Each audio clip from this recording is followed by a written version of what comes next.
ஆண்டவரும் இரட்சகருமாகிய இயேசு கிறிஸ்துவினுடைய நாமம் மகிமைப்படுவதாக. பிரியமானவர்களே, இந்த காலைவேளை தியானத்திற்கு உங்களை அன்போடு கூட வரவேற்கிறோம். நம்முடைய தியான பகுதியாக எபிரேயர் 12ஆம் அதிகாரம் 1வது வசனத்தை நாம் தியானிப்போம். ஆகையால் மேகம் போன்ற இத்தனை திரளான சாட்சிகள் நம்மை சூழ்ந்து கொண்டிருக்க, பாரமான யாவற்றையும் நம்மை சுற்றி நெருங்கி நிற்கிற பாவத்தையும் தள்ளிவிட்டு, விசுவாசத்தை துவக்குகிறவரும் முடிக்கிறவருமாய் இருக்கிற இயேசுவை நோக்கி நமக்கு நியமித்திருக்கிற ஓட்டத்தில் பொறுமையோட ஓடக்கிடவும். ஏற்கனவே இந்த பகுதியை நாம் தியானித்தோம்.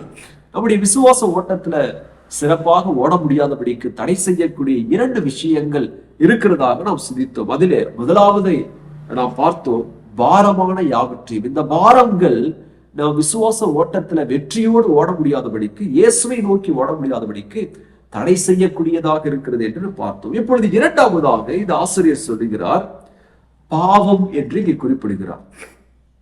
இந்த பாவம் என்ற இந்த வார்த்தை அல்லது இந்த பாவமானது ஒரு விசுவாசி இயேசுவை நோக்கி வாழ முடியாதபடிக்கு, ஒரு சாட்சியுள்ள கிறிஸ்துவ வாழ்க்கை வாழ முடியாதபடிக்கு தடை செய்யக்கூடியதாக இருக்கிறது. இந்த பாவத்தை குறித்து நாம் கவனமாக இருக்க வேண்டும் என்று அங்கே இந்த ஆசிரியர் குறிப்பிடுகிறதை பார்க்கிறோம்.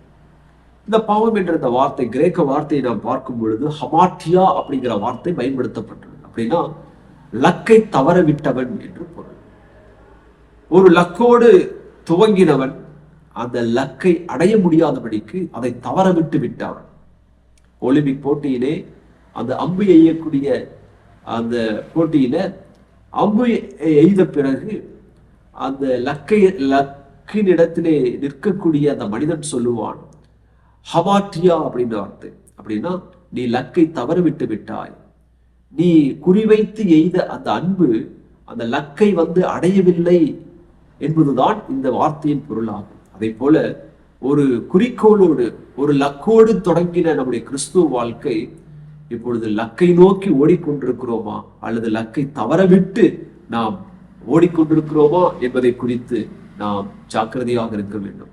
இந்த பாவமானது அப்படிப்பட்ட செயலை செய்யக்கூடியதாக இருக்கிறது. நாம் சிறப்பான கிறிஸ்துவ வாழ்க்கை வாழ முடியாதபடிக்கு நம்மை தடை செய்யக்கூடியதாக இருக்கிறது. இங்கே நாம் பார்க்கும் பொழுது இந்த ஆசிரியர் சொல்லுகிறார், இந்த பாவம் எங்கே இருக்கிறது அப்படின்னு சொல்லும் பொழுது, நம்மை சுற்றி நெருங்கி நிற்கிற பாவத்தை. இந்த பாவம் எங்க இருக்குதுன்னா தூரமா இல்ல, நம்மை சுற்றி இருக்கிறது என்று சொல்லுகிறார். கவனித்தீர்களா? நம்மை சுற்றி இருக்கிறது. நம்ம எங்க திரும்பினாலும் என்ன இருக்குதுன்னா பாவம் இருக்கிறது. பாவம் இல்லாத இடம் அப்படிங்கிறது இந்த பூமியில எங்குமே கிடையாது. எந்த இடத்துக்கு போனாலும் பாவம் இருக்கிறது. அப்ப ஒரு விசுவாசிகளாகிய நாம் ஒன்றை அறிந்து கொள்ள வேண்டும், நான் பாவம் நிறைந்த இடத்துல வாழ்ந்து கொண்டிருக்கிறேன், என்னை சுற்றிலும் பாவம் இருக்கிறது என்பதை மறந்து விடக்கூடாது. பாவத்தை நம்ம தவிர்க்க முடியாது, அதை நம்மை சுற்றி இருக்கிறது. பிரிமா 2வது சொல்லுகிறார், நெருங்கி இருக்கிறது என்று சொல்லுகிறார். இந்த பாவம் மானங்கெட்ட ஒன்று அல்லது அதற்கு சொரணை என்பதே கிடையாது. அப்படின்னா என்னன்னா, எவ்வளவுதான் நாம் தள்ளி போனாலும் அது நம்ம பக்கத்துல வந்துகிட்டே தான் இருக்கும். அல்லது தூர போ அப்படின்னு சொல்லிட்டு சொன்னாலும், இல்ல நான் பக்கத்துலதான் இருப்பேன் அப்படின்னு சொல்லிட்டு நம்மை நெருங்கி நம்ம பக்கத்துல இருப்பதுதான் இந்த பாவமாக இருக்கிறது. இந்த பாவத்தினால மிகப்பெரிய மனிதர்கள் எல்லாம் வீழ்ந்து போனார்கள். சிம்சோன் மிகப்பெரிய பராக்கிரமசாலி, இஸ்ரவேல் ஜனங்களை அங்கே விடுதலை செய்தவன். கர்த்தர் அவனை வல்லமையாய் பயன்படுத்தினார். ஆனால் அவனை சுற்றி இருந்த பாவத்தை குறித்து, நெருங்கி இருந்த பாவத்தை குறித்து அவன் அக்கறை இல்லாமல் போனதுனால அந்த பாவம் அவனை வீழ்த்தினது. மிகப்பெரிய வீழ்ச்சியை அவன் வாழ்க்கையில கொண்டு வந்தது. தெரியுமா? இன்னும் அநேக கர்த்தருக்காக எழுப்பி பிரகாசித்த அநேக மனிதர்கள் தங்களை சுற்றி நெருங்கி நிற்கிற பாவத்தை குறித்து அக்கறையின்றி போனதுனால அவங்க வாழ்க்கை சின்னாபின்னமாய் போனது. பிரியமானவர்களே, சரி, நம்மை சுற்றி நெருங்கி மட்டும்தான் இருக்கிறதா அப்படின்னு சொன்னா, பவுலடியார் சொல்லுகிறார் ரோமர் 7ஆம் அதிகாரம் 17ஆவது வசனத்துல, ஆதலால் நான் அல்ல, எனக்குள் வாசமாயிருக்கிற பாவமே அப்படி செய்கிறது. அங்க எபிரேய ஆசிரியர் நம்மை சுற்றி அப்படின்னு சொன்னாரு, நெருங்கி இருக்கிறதுன்னு. ஆனால் பவுல் சொல்லுகிறார் எனக்குள் வாசமாயிருக்கிற பாவம் அப்படின்னு. அப்ப பவுலை பொறுத்த மட்டும் பாவம் எங்க இருக்குதுன்னா நமக்குள் இருக்கிறது அப்படின்னு சொல்றாரு.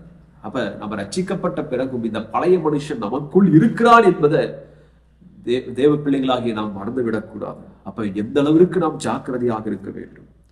அப்ப எபிரேய ஆசிரியர் சொல்லுகிறார், இந்த பாவத்தை என்ன செய்யணும் அப்படின்னு சொன்னா, நம்ம சுற்றி இருக்கிறது, நெருங்கி இருக்கிறது, நமக்குள் இருக்கிறது. நம்ம என்ன செய்யணும் அப்படின்னு சொன்னா, அதை தள்ளிவிட வேண்டும், அதை வெறுக்க வேண்டும். அதை இல்லாம செய்ய முடியாது, ஆனால் மாறாக நம்ம என்ன செய்யலாம்னா அதை வெறுத்து விட வேண்டும். எப்படி யோசேப்பு இப்படிப்பட்ட சூழ்நிலையில தான் இருந்தான், ஆனா அவன் என்ன செஞ்சான்னா அதை விட்டு ஓடினான் என்று சொல்லி பார்க்கிறோம். பாவத்தை விட்டு ஓடு என்று சொல்லி நாம் தேவ வார்த்தையினாலே அறிவுறுத்தப்படுகிறோம் பிரியமானவர்களே. ஆகவே இங்கே தள்ளிவிட்டு அப்படிங்கிற வார்த்தையை நாம் சில மொழிபெயர்ப்புகளை பார்க்கும் பொழுது புட் ஆஃப் என்ற வார்த்தை பயன்படும். அப்படின்னா களைந்து விட்டு, இரண்டாவது லே டவுன், கீழே வைத்து விட்டு, புட்டவே தூர எரிந்து விட்டு, இதையெல்லாம் செஞ்சு என்ன செய்யணும், ஓடுங்க அப்படின்னு சொல்லு. ஆகவே பிரியமானவர்களே, இந்த காலை வேளையில நாம அநேகம் நம்முடைய வாழ்க்கையில இந்த பாவம் எப்படிப்பட்ட தாக்கத்தை ஏற்படுத்தி இருக்கிறது என்பதை நாம் யோசித்து பார்க்க வேண்டும். நாம் லக்கை நோக்கி தான் ஓடுகிறோமா? நம்முடைய வாழ்க்கை ஒரு சாட்சியுள்ள வாழ்க்கையா இருக்கிறதா? ஆண்டவர் நம்மை பார்த்து உத்தமமுள்ள ஊழியக்காரனே அப்படின்னு சொல்லிட்டு சொல்லக்கூடிய ஒரு வாழ்க்கையை நாம் வாழ்கிறோமா என்பதை நாம் சிந்தித்து பார்ப்போம். ஆகவே நாம் நம்முடைய விசுவாச ஓட்டத்துல இயேசுவை நோக்கி ஓடுவதற்கு தடையாக இருக்கக்கூடிய இந்த பாவத்தை நாம் தூர எறிந்து விட்டு, அதை களைந்து விட்டு, கீழே வைத்து விட்டு, தூர எறிந்து விட்டு நாம் ஓடுவோம். கர்த்தர் நமக்கு இந்த பாவத்தை மேற்கொள்ளக்கூடிய சக்தியை அவர் தரக்கூடியவராக இருக்கிறார். முதலாவது வாஞ்சை நமக்குள் இருக்க வேண்டும், அதை விட்டுவிட வேண்டும் என்ற வாஞ்சை இருக்க வேண்டும். இன்றைக்கு நாம ஏன் பாவத்தை விட்டு விட முடியலன்னா, நமக்குள் அந்த வாஞ்சை இருக்கிறது, அதன் மேல் ஒரு நாட்டம் இருக்கிறது. அது போகாத வரைக்கும் இந்த பாவத்தோடு உறவு நமக்கு இருக்கும் பிரியமானவர்களே. எவ்வளவுதான் நம்ம ஜெபித்தாலும் முதலாவது அந்த ஆசை நம்மை விட்டு தொலைய வேண்டும். ஆகவே கர்த்தர் தாமே இந்த வார்த்தைகளின் மூலமாக நம்மை பலப்படுத்துவாராக, ஒரு வெற்றியுள்ள கிறிஸ்துவ வாழ்க்கை வாழ்ந்திட உதவி செய்வாராக. ஆமென்.